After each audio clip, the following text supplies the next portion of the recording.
This, my friend, is a very, very powerful lawsuit that many other drivers will join in California.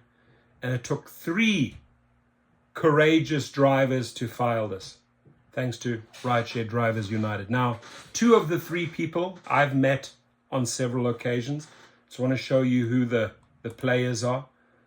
This gentleman, I met him. He's a fighter. Ben Valdez.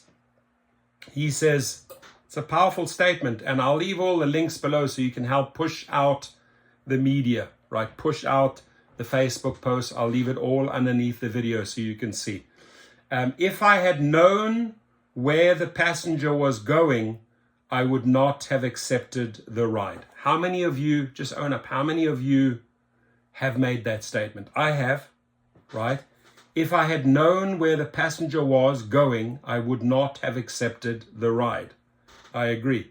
Now, the second person, powerful speaker, wonderful lady, Estefany, she says, when I started driving, it was much easier to make a living. Now we are driving more hours for the same pay. Uber and Lyft hook you in and offer you incentives to keep up driving, but they maintain all the control. How many of you believe this? How many of you have said this? I have. I've been saying this in my channel for a long, long time. She has the courage to take them to court, right?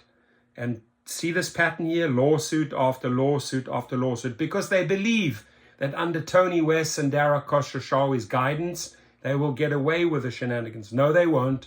We will constantly hold up the mirror to Tony West and to Dara Khosrowshahi and file and file and file until we break them down. They will lose. We will win.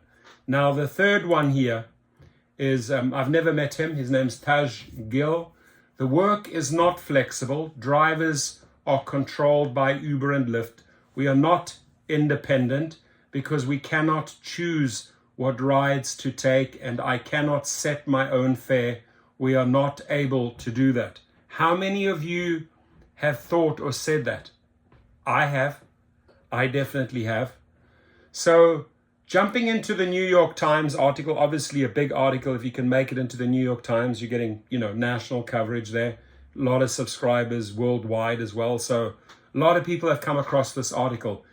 They accuse the companies of depriving them of employee benefits while also denying them the freedoms of independent contractors. I've said that over and over and over. They are not. They are labeling you independent contractors. They are not treating you as independent contractors. They are denying you employee benefits, right? So they want it both ways, Uber and Lyft. That's what they try to achieve with Proposition 22. But it's going to come back. We are building momentum, and they are being sued over and over and over again. A group of drivers claimed on Tuesday that Uber and Lyft are engaging in anti-competitive practices by setting limits on prices customers pay and on drivers' ability to choose which rides they accept without penalty. The drivers, along with the advocacy group Rideshare Drivers United, made the novel legal argument in a state lawsuit that targets the long-running debate about the job status of gig economy workers. And looking face value at this lawsuit, which I've read, they're going to win it. They're going to win it. They're going to win on the merits of their legal argument. No doubt about it.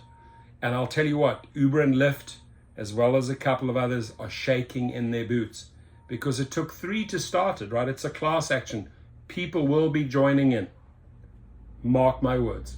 The drivers, along with the advocacy group Rideshare Drivers United, made the novel legal argument in a state lawsuit that targets the long-running debate about the job status of gig economy workers. For years, Uber and Lyft have argued that their drivers should be considered independent contractors rather than employees under labor laws, meaning they would be responsible for their own expenses and not typically eligible for unemployment insurance or health benefits. In exchange, the companies argued drivers could set their own hours and maintain more independence than they could if they were employees. But in their complaint, which was filed in Superior Court in San Francisco and seeks class action status, the moment they get class action status, game over for Uber and Lyft in California. See, we don't give up. That's why I say be relentless. Never, ever give up. Too many people surrender too early. Seeks class action status. 3 drivers claim that Uber and Lyft, while treating them as independent contractors, have not truly given them independence and are trying to avoid giving drivers the benefits and protections of employment status while setting restrictions on the way they work. So true. They are making up the rules as they go along. It's so powerful. They are making up the rules as they go along. They are not treating me as independent. They are not treating me as an employee, said one of the plaintiffs, Taj Gill, and a Lyft and Uber driver in Orange County, California. You're somewhere in no man's land, he added. In 2020, Uber and Lyft campaigned for drivers and voters to support a ballot measure in California that would lock in the independent contractor status of drivers. The companies said such a measure would help drivers by giving them flexibility, and Uber even began allowing drivers in California to set their own rates as a sign of what life could be like if voters approved the ballot measure Proposition 22. Drivers were also given increased visibility into where passengers wanted to travel before they had to accept the ride. The ballot measure passed before a judge overturned it. Next year, the new options for drivers were rolled back. Remember, after 1 year, and I said this in the beginning, right? It's a temporary promise. You don't get excited, guys, because they will take it away. You have to look at how Uber and Lyft operate historically. They'll give you a little bone, they'll take it away, right? It was coming, you know, the what is it? It was called the multiplier, right? 1 year later, gone, vanished, finito. The next year, the new options for drivers were rolled back. Drivers said they had lost the ability to set their own fares and now must meet requirements like accepting 5 of every 10 rides, to see details about trips before accepting them. So it's all conditional, right? The drivers said now they lacked both the benefits of being an employee and those of being an independent contractor. I couldn't see this as fair and reasonable, Mr. Gill said. The inability to view a passenger's destination before accepting the ride is particularly onerous. The drivers said it sometimes leads to unanticipated late-night trips to faraway airports or out-of-the-way destinations that are not cost-effective.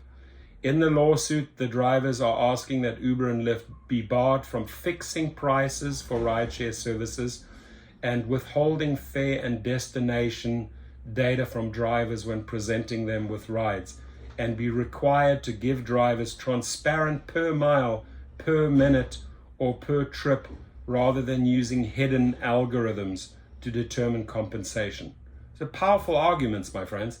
The drivers are suing on antitrust grounds, arguing that if they are classified as independent contractors, then Uber and Lyft are interfering with an open market by restricting how they work and how much their passengers are charged.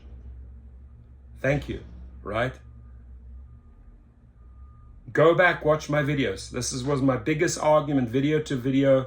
They tell you you're an independent contractor. They are not treating you as an independent contractor, right? I've also explained what a true independent contractor is, right? You as a limo driver, doing your own trips, setting your own rates, yes, you are an independent contractor.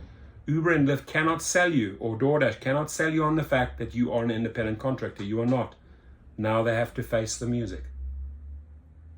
The drivers are suing on antitrust grounds, arguing that they are classified as independent contractors. Then Uber and Lyft are interfering with an open market by restricting how they work and how much their passengers are charged. Uber and Lyft are either employers responsible to their employees under labor standard laws, or they are bound by the laws that prohibit powerful corporations from using their market power to fix prices and engage in other conduct that restrains fair competition, the lawsuit says. Experts said the complaint would be a long shot in federal court, where judges typically use a rule of reason to weigh antitrust claims against consumer welfare. Federal courts often allow potentially anti-competitive practices that arguably benefit consumers. But courts in California could be more sympathetic to at least some of the claims in the complaint, the expert said. I agree. That, by the way, is Ben Valdez. Good guy. He's one of the plaintiffs. Thank you for standing up, Ben. We appreciate you. If you apply some of the laws mechanically, it's very favorable to the plaintiff in a state court and under California law specifically, said Josh P. Davis, the head of the San Francisco Bay Area office of the firm Berger Montague. You might get a judge who says this is not federal law, this is state law, and if you apply it in a straightforward way, pare back all of the gig economy complexities and look at this thing, we have a law that says you can't do this. Peter Carstensen, an emeritus law professor at the University of Wisconsin, said he was skeptical that the drivers would get traction with their claims that Uber and Lyft were illegally setting the price drivers could charge. But Mr. Carstensen said a state judge might rule in the plaintiff's favor on other so-called vertical restraints, such as the incentives that help tie drivers to one of the platforms by, for example, guaranteeing them at least $1,000 if they complete 70 rides between Monday and Friday. A judge may conclude that these incentives largely exist to reduce competition between Uber and Lyft, he said, because they make drivers less likely to switch platforms and make it harder for new gig platforms to hire away drivers. You're making it extremely difficult for a third party to come in, Mr. Carstensen said. David Zilligman, a lawyer for the plaintiffs, said the lawsuit could benefit from increasing scrutiny of anti-competitive practices. We think that policymakers and advocates and courts across the country are paying more attention and more closely scrutinizing the ways in which dominant companies and corporations are abusing their power in the labor market. The drivers say the rollback of options like setting their own prices, has made it more difficult to earn a living as a gig worker, especially in recent months as gas prices have soared and as competition among drivers has started to return to pre-pandemic levels.